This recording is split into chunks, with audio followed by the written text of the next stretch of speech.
여러분 안녕하십니까? 뉴노멀 광장교회 최정만 목사입니다. 오늘은 마태복음 5장 3절 말씀을 가지고서 마음이 가난한 자가 받는 복에 관한 메시지를 드리겠습니다. 1912년 4월 14일 영국의 리버풀 항에서 세계 최대의 호화 여객선 타이타닉호가 뉴욕을 향해서 출발했습니다. 이 배는 46,000톤급의 세계 최대의 여객선이면서 당시 2,200명의 승객이 타고 있었는데 그 당시 가장 발달된 기술로 최고의 크기로 최고 화롭게 만든 여객선을 탔다는 자만심으로 이 2,200명의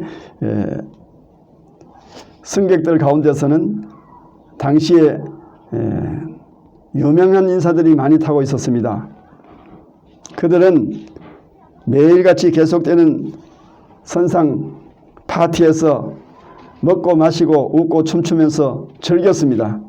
그때 선장 에드워드 스미스에게 본국으로부터 빙산이 앞에 있으니 빙산에 주의하라는 전보가 왔습니다. 선장은 그 전보를 뜯어서 승객들 앞에서 안심시키는 말을 하면서 매우 거만스러운 자세로서 이렇게 말했습니다. 여러분 걱정하지 마십시오. 이 거대한 배가 그따위 빙산에 염려할 것은 없습니다.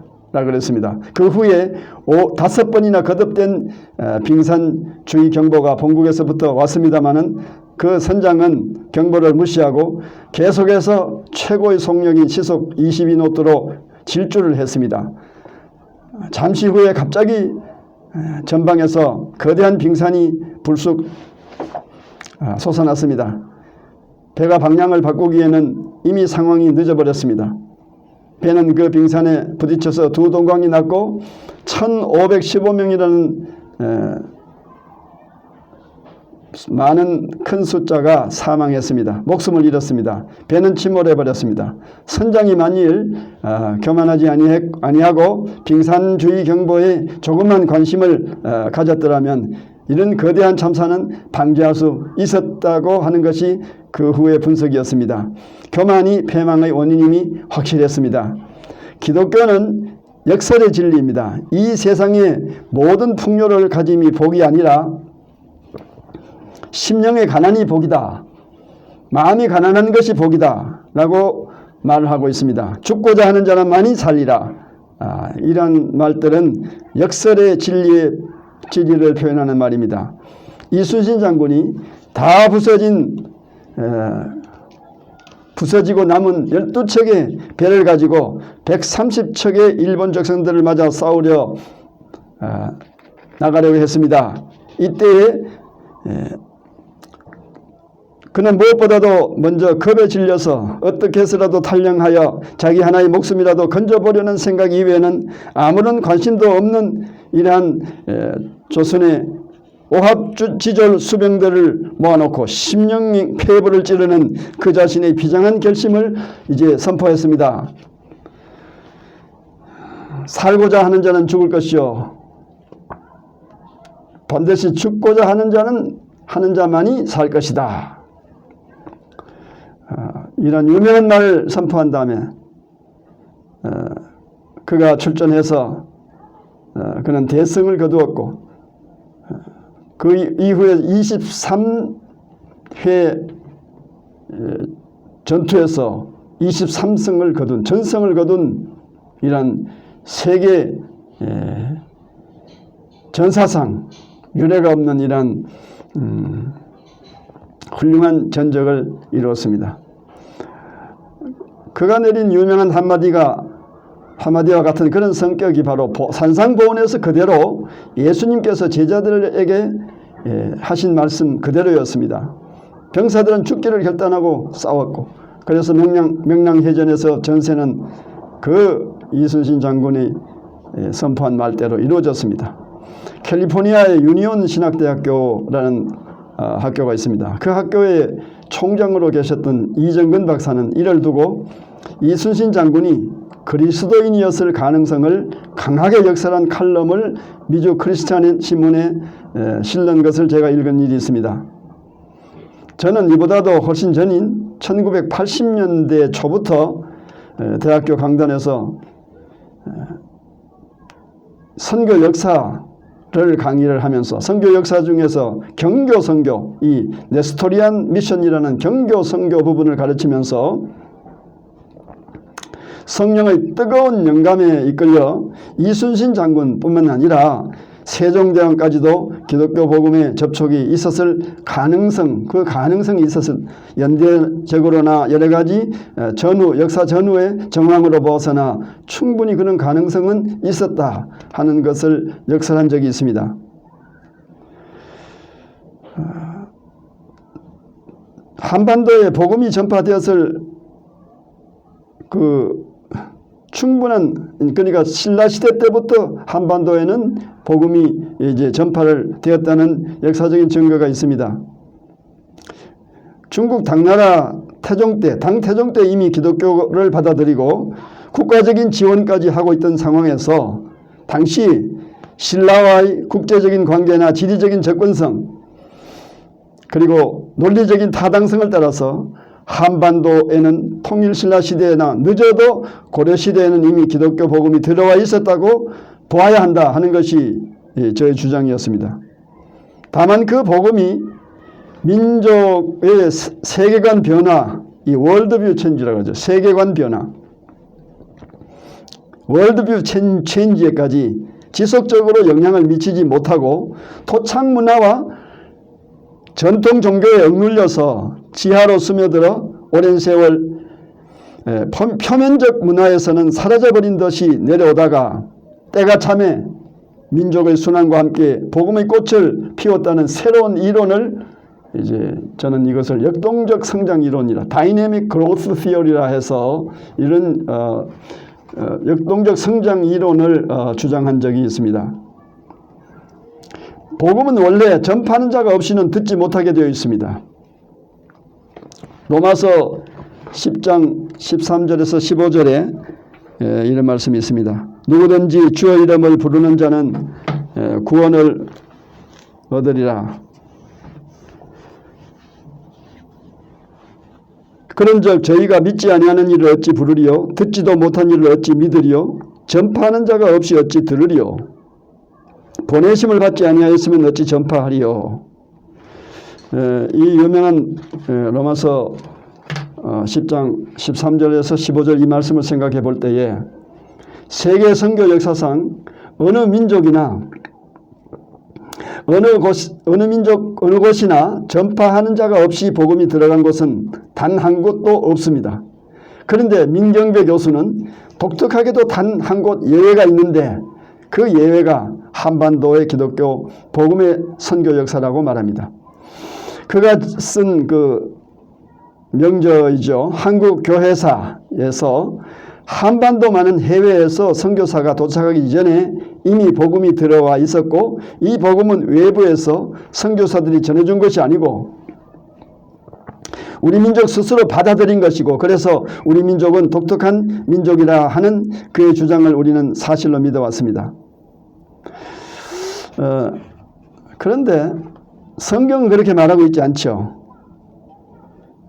성경은 전해주는 자가 없으면은 복음은 전하는 자가 없으면 받아들일 수가 없다. 전해주는 자가 있어서 받아들이게 되어 있다. 이렇게 말하는 것입니다.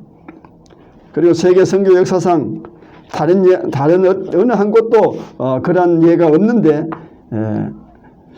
우리 한국 땅에 예외가 있다. 이렇게 지금 주장을 하는데 그 논리상으로 조금 이해가 닿지 않습니다. 이 땅에 전해진 복음의 씨앗도 오랫동안 그 전에 누가 전해줘서 그 전에 전해준 일이 있다 이 말이죠. 그것이 땅속에 오랫동안 땅속에 묻혀 있다가 한 번씩 빗물과 햇볕을 만날 때마다 싹이 나고 줄기가 자라나지만은 돌짝밭, 가시밭에서 곧 시들어버린 것입니다. 그것이. 그러다가 마침내 옥토를 만나서 드디어 20세기 말에 선교 역사상 기적적인 교회 성장의 꽃을 피운 것입니다. 지금부터 약 3000년 전 토기 항아리에 담겨 내려온 콩을 땅에 심고 물을 주었더니 이 애굽에서 발견된 것인데요. 그 3000년 전에 항아리에 넣어두었던 그 콩이 놀랍게도 거기에 생명을 가진 새싹이 나왔다는 기사를 얼마 전에 읽은 적이 있습니다. 오래전 이 땅에 던져진 복음의 씨앗도 그와 같은 것입니다. 오랫동안 땅속에 묻혀 있다가 세종대왕과 이순신 같은 성공들에게 복음의 싹이 돋아난 것이 아니었을까. 추정해 볼 수 있는 충분한 가능성은 그들이 직접 쓴 글 가운데 훈민정음 서문이나 난중일기 등 중 일부만 읽어보아도 알 수 있습니다. 저는 이 훈민정음 서문을 읽을 때마다 참 감동이 큽니다.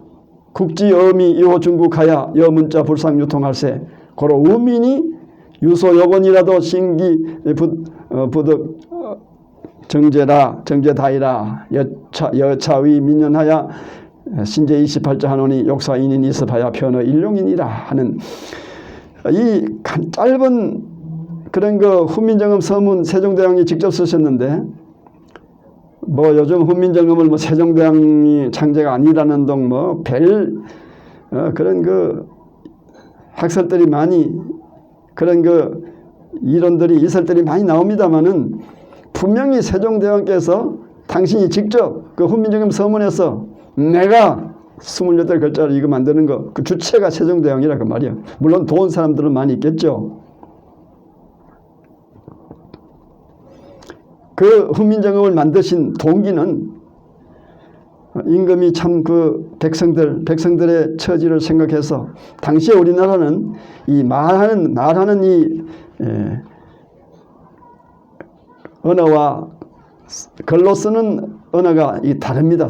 같지 않습니다. 이 소리대로 적지 않고 적은 글자 소리는 다르고 뜻은 또 다른 소리와 다른 그 글자와 다른 소리를 그대로 적는 글이 없었습니다. 그렇기 때문에 보통 배우기가 힘들고 해서 평민들은 이 글을 배우기가 어려웠습니다. 그래서 이 어려운 처지를 임금께서 그것을 불쌍히 여겨서 여차위 민연하야 불쌍히 여겨서 신제 28자 하노니 28글자를 새로 만드노니 욕사인인 이습하야 편어 일령이니라. 사람마다 쉽게 익혀서 날마다 쓰기에 편하게 하고자 그 백성들의 처지를 생각했어. 병이 나가면서 눈병이 나가면서 신하들의 그 반대를 무릅쓰고 이 글자를 백성들을 위해서 만들어 주었다. 오늘날 세계 역사상 이 훈민정음보다도 더 훌륭한 표기글자가 없다. 소리를 적는 이런 소리 글자, 표기 글자가 없다는 것이 지금 밝혀지고 있어요. 세계에서 가장 훌륭한 이런 문자, 이 발명 중에서 아주 가장 훌륭한 발명이다. 그런데 그 동기가 상류층에 있는 귀족들이나 상류층에 있는 권력자들이나 지배자들이나 이런 사람들을 위해서 만든 것이 아니라 밑바닥에 깔려있는 이런 불쌍한 백성들, 부녀자들, 모든 사람들이 이제 자기 말하는 바 소리들을 적어서 그것을 전달해 줌으로써 이제 뜻이 소통이 쉽게 이루어지는 그러한 글자를 만드는 그 동기를 생각해 볼 때에 정말 이것은 놀라운 사랑이다. 세계 어떤 군주가 백성들을 위해서 이런 자기의 건강을 해쳐가면서까지 이렇게 수많은 어려운 반대에 부딪혀가면서까지 이렇게 백성을 사랑하는 마음으로 이런 일을 한 사람이 있는가. 이순신 장군이 국가는 자기를 버렸지만은 국가는 자신을 버렸지만은 자기는 국가를 구했다. 나라를 위해서 열심히 애국 충정으로 싸웠지만은 나중에는 모함을 받아가지고 잡혀서 완전히 사형받기 직전에 또 풀려나서 온갖 고문을 다 당하고 죽을 고문을 당하고 나중에는 백의종군으로 전쟁에 다시 참전해서 싸우며 온갖 수모를 다 당했지만 국가는 자신을 버렸지만 자기는 국가를 구했다. 이런 위대한 성공 이순신을 생각하면은 그 당시에 임진왜란 때에 우리나라에 또 일본을 통해서 복음이 들어왔습니다. 세스베데스라는 포르투갈 신부가 이제 그 소서 행장 그 부대의 군목으로서 이제 군종 사제로서 들어와 가지고 한국의 공주지방 충청도에 있는 공주지방 그쪽 지방의 사람들에게 세례를 베풀고 그 미사를 베풀고 또 그들에게 복음을 전하는 그러한 일들을 한 적이 있습니다. 임진왜란 때 했습니다. 그런데 우리나라는 그 훨씬 이전에 통일 신라 때에 이미 복음이 들어왔다는 것입니다. 이 땅에 복음이 들어온 적이 있었고 고려시대 때에 이 또 복음이 들어왔을 가능성이 충분히 그렇다면은 이렇게 그 지하로 면면이 흘러 내려오던 이 복음의 줄기 그것이 이제 어느 이제 닿아서 이것이 아마 기록상으로는 남아있지 않지만 충분히 이러한 복음이 많은 사람들에게 접촉되었을 가능성은 있다 하는 것입니다. 백성을 사랑하는 그들의 눈물겨운 마음이 드러나 있는데 마치 하나님께서 죄인된 우리 인간을 사랑하신 것과 동일한 사랑을 충분히 거기에서 우리가 느낄 수가 있다는 것입니다. 세종대왕의 훈민정음 서문이라든지 이순신의 난중일기를 읽을 때에 그것을 우리가 느낄 수가 있다는 것입니다. 다만 그들은 특수한 신분과 그들을 둘러싼 특수한 환경 때문에 전통 관습을 과감히 뒤엎고 깨버리지 못해서 그렇지 그들의 삶과 정신은 분명히 훌륭한 그리스도인의 삶이요 그리스도가 가르쳐 주신 정신을 그대로 지킨 것이다. 그렇게 볼 수가 있다는 것입니다. 마음이 가난한 자가 얻는 행복이라는 인생의 문을 여는 만능 열쇠와 같은 것입니다. 흔히 산상수훈 또는 산상보훈이라고 널리 알려진 본문은 구원의 예정이나 계획을 말씀한 것이 아니고 구원받은 자가 누리는 행복에 대해서 예수 그리스도가 강론하시는 하나님 나라의 선포의 첫 시작이 되는 점에서 의미가 있습니다. 이 첫째 복은 마치 도레미파솔라시도 파름계의 기본음 도에 해당한다고 비유로 말할 수가 있습니다. 그리고 높은 산을 등반하면서 치는 8개의 캠프 중에서 맨 아래 첫 번째 베이스 캠프로 비유할 수가 있습니다. 마음이 가난한 자는 복이 있나니 천국이 저희 것이며 이 말씀을 중국어 성경에서 찾아보았더니 허심자 수복이라 되어 있습니다. 허심자, 마음이 텅텅 비어있는 자는 복이 있다. 심령이 가난하다는 말을 정확히 이해하기 쉬운 일은 아닙니다. 그러나 이 중국어 성경 허심자 수복 이것이 조금 더 마음이 와서 닿습니다. 마음이 허한 자, 비어있는 자, 그 비어있는 자에게 그 비어있는 공간에 복이 담긴다는 것이죠. 새 국제 영어 성경 NIV라 하죠. New International Version. 개역 표준역 영어 성경 RSV에는 복이 또다 영이 배고픈 자여 그렇게 되어 있어요. Blessed are the poor in spirit. 그리고 좋은 소식 성경 Good News 바이블에는 자기가 영적으로 가난하다는 것을 아는 자는 행복한 자이다. Happy are those who knows they are spiritually poor. 그렇게 되어 있어요. 조금 더 이해하기가 쉽게 잘 번역이 되어 있다고 생각합니다. 가난을 우리가 복이라고 할 수가 없습니다. 누가 가난한 사람을 이 복 있는 사람이라고 하겠습니까? 성경에도 물질적인 가난을 복이라고 하지는 않았습니다.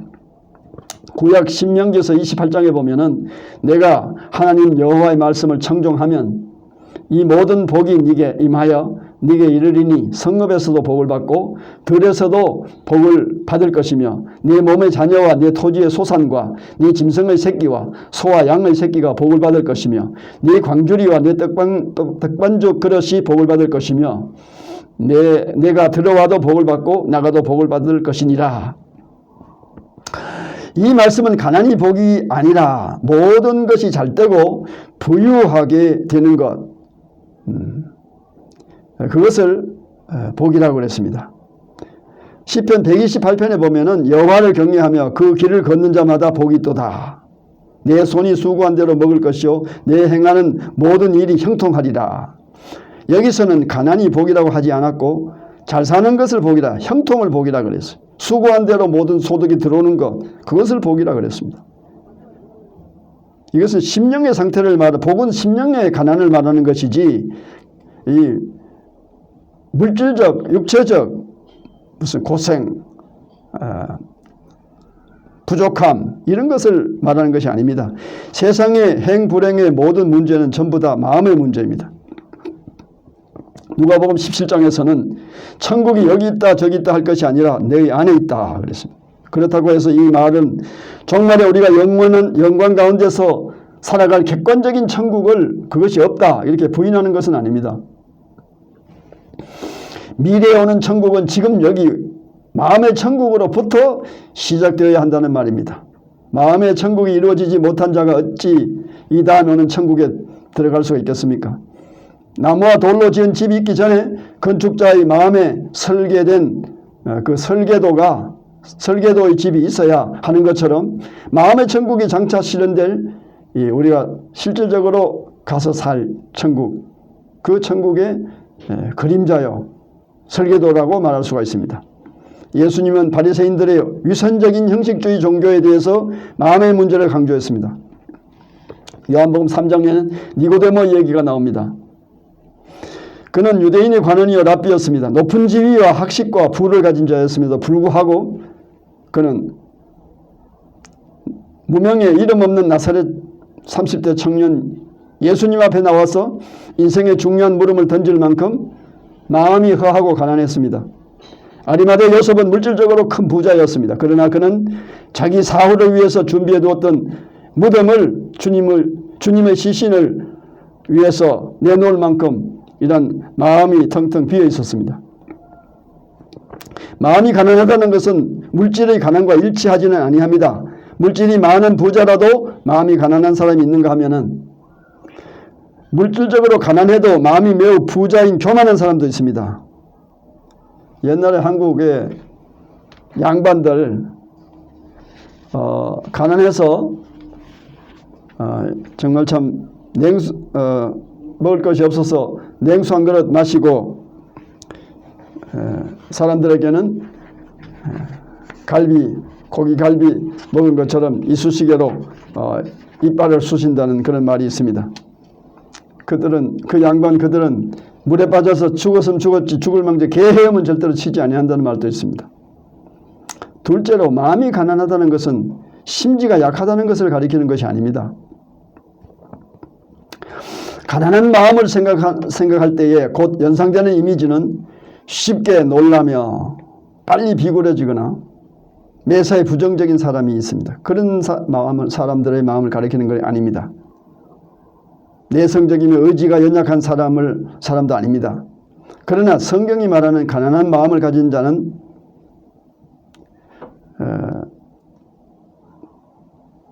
이런 사람이 아니고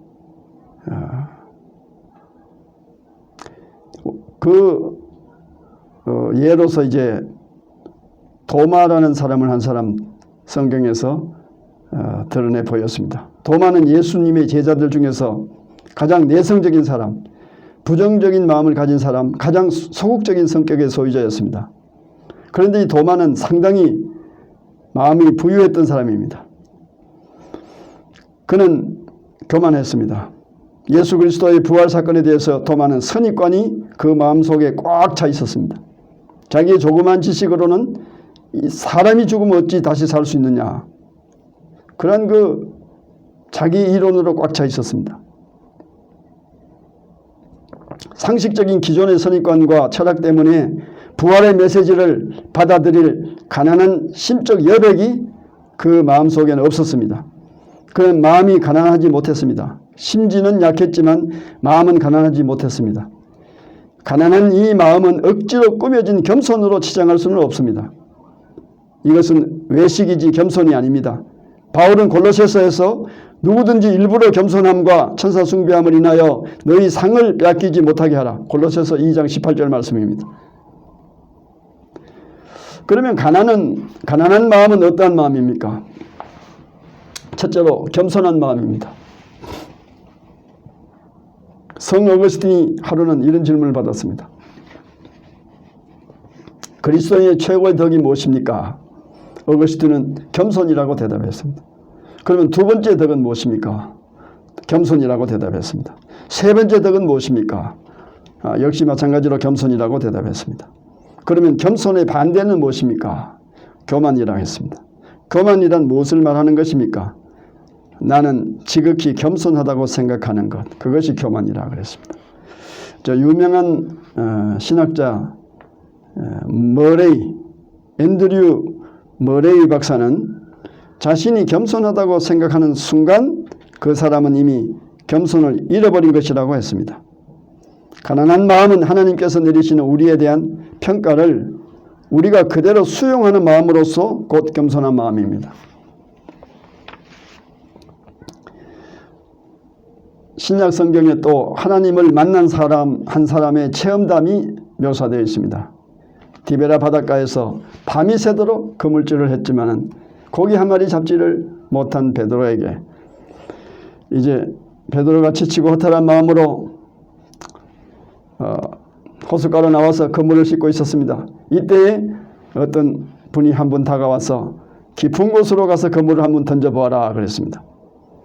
그는 나사렛 목수 출신 예수였습니다. 갈릴리 호수에서 이미 오랜 세월 동안 그물질로서 잔뼈가 굵어온 베드로는 상식적으로도 그것은 도무지 받아들일 수 있는 그런 말이 아니었습니다. 아침이라는 시간적 조건이나 그가 지시하는 수심이 깊은 곳이나 그런 시간적 공간적 조건, 그리고 또 지칠 대로 지쳐있는 상황적인 조건, 이 세 가지 조건 어느 조건으로 봐서든지 이것은 도무지 말이 안 되는, 그가 그대로 따를 수 없는 그런 충고였습니다. 그렇지만은 말로는 설명할 수 없는 그 어떤 신비스러운 힘에 이끌린 베드로는 그가 말한 대로 갈릴리 호수 한가운데로 가서 그물을 순종해서 던졌습니다. 그 순간 기적이 일어났습니다. 그물이 너무 무거워서 들어 올릴 수 없을 정도로 무거웠습니다. 그 기적에 놀란 베드로는 소리칩니다. 주여, 나를 떠나소서, 나는 죄인입니다.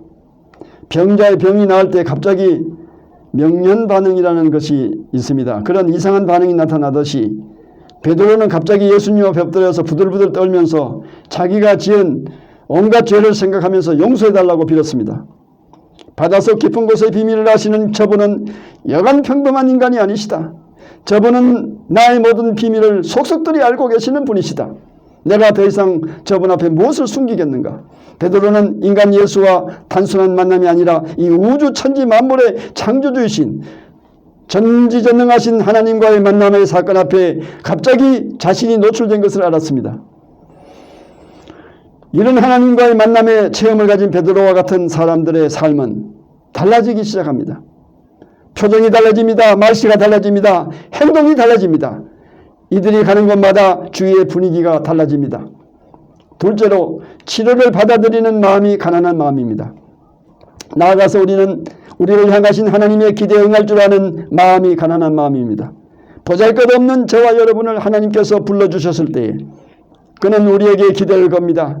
그 기대에 응해서 우리의 삶을 그에게 맡기며 그의 돌보심 안에서 새로운 삶을 만들어 갈 줄 아는 것이 가난한 마음입니다. 혈기 많은 변덕꾸러기, 쉽게 요동하고 항상 불안한 성격의 소유자 연약한 베드로를 향하여 너는 장차 개바라,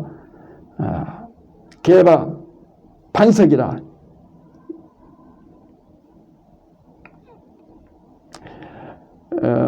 요한복음 1장 42절에서 주님이 말씀하셨습니다. 이것은 주님의 기대로서 베드로는 그 말씀을 마음에 든든히 심고 하나님의 기대를 겸손히 받아들였습니다. 자기의 커리어로 볼 때에 자기의 그 경력이나 모든 지나온 출신이나 살아온 과거의 삶을 돌아볼 때에 자기는 도무지 그런 사람이 될 수 없는 그런 것을 알았지만은, 그러나 베드로는 하나님의 그 기대, 그 말씀에 겸손히 순종하고 그 말씀을 받아들였습니다. 그러면 심령이 가난한 자가 받는 복은 어떠합니까? 마음이 가난한 자는 천국에 들어가는 복을 받습니다. 천국이 어떠한 곳입니까? 천국의 의미는 장소적인 의미와 통치적인 의미가 있어요. 이 중리적인 twofold meaning, 두 가지 중리적인 겹쳐진 의미가 그대로 거기에 포함되어 있습니다. 통치적인 의미는 천국은 곧 하나님의 주권이 미치는, 하나님께서 다스리시는 영역입니다. 하나님의 주권이 다스리는 곳이면 그곳이 다 어느 곳이나 다 천국입니다. 하나님은 전 우주를 다스리지만은 그 중에 어떤 부분은 그의 통치권을 행사하시지 아니하시는 곳이 있습니다. 나사렛에서는 사람들이 예수님을 받아들이지 아니했기 때문에 예수님도 그곳에서는 기적을 행하시기를 거절하셨습니다. 이 천국의 그 두 가지 의미에서 통치적인 의미, 하나님이 다스리시는 곳이면은 그곳이 내 마음속을 다스리시면 내 마음이 천국이고, 우리 가정을 다스리시면 우리 가정이 천국이요, 우리의 교회를 다스리시면 교회가 천국이요, 우리 국가, 우리 도시 서울을 다스리시면서 뉴욕을 다스리시면 뉴욕이 천국, 런던을 다스리면 런던이 천국, 나라를 다스리면 그 나라를 다스리는 그곳이 천국이요. 이 하나님의 통치권이 미치는 곳이 천국이다. 그리고 장소적인 의미, 미래에 하나님께서 다스리시는, 우리가 이제 미래에 가서 하나님과 영원히 살아갈 그 장소, 그 좌소적인 의미, 그것이 또 천국이다. 천국은 이런 두 가지 의미가 있는데 여기서는 그 두 가지 의미가 동시에 다 포함된 중의적인 의미를 우리가 천국이라고 받아들여야 되겠습니다. 지금도 우리가 주님을 영접하지 아니하면은 성령님이 우리 안에 들어오실 수가 없습니다. 영접하는 자 곧 그 이름을 믿는 자들에게는 하나님의 자녀가 되는 권세를 주셨으니 성경은 말씀하고 있습니다. 우리가 예수님을 우리의 구주로 영접하고 그 이름을 믿는 자들이 될 때에 주님은 우리를 자녀로 삼아주시고 우리 안에 들어오셔서 우리와 함께 먹고 마시는 교제를 유지하시는 분입니다. 예수 이름으로 우리가 예수님을 영접하면은 우리가 예수님을 주님으로 영접합니다 하면은 그 예수님께서 우리 안에 들어오셔서 우리 안에 천국을 이루어 주시고, 우리 가정이 예수님을 영접합니다, 우리 가정의 호주가 되어 주십시오, 우리 가정을 다스려 주십시오 하면 우리 가정이 천국이 되는 것입니다. 우리의 마음 문은 세상 문과는 달리 문고리가 안으로만 달려 있어서 안에서 열지 아니하면은 그 누구도 밖에서는 열 수가 없습니다. 내가 문 밖에 서서 두드리노니 누구든지 내 음성을 듣고 문을 열면은 내가 그에게로 들어가 그와 더불어 먹고 그는 나와 더불어 먹으리라. 마음 문을 여시고 주님을 영접하시면은 그 마음이 천국이 되어질 것이고 그 가정이 천국이 되어질 것이고 그 국가가 천국이 되어질 것이고 우리의 사회가 천국이 되어질 것입니다.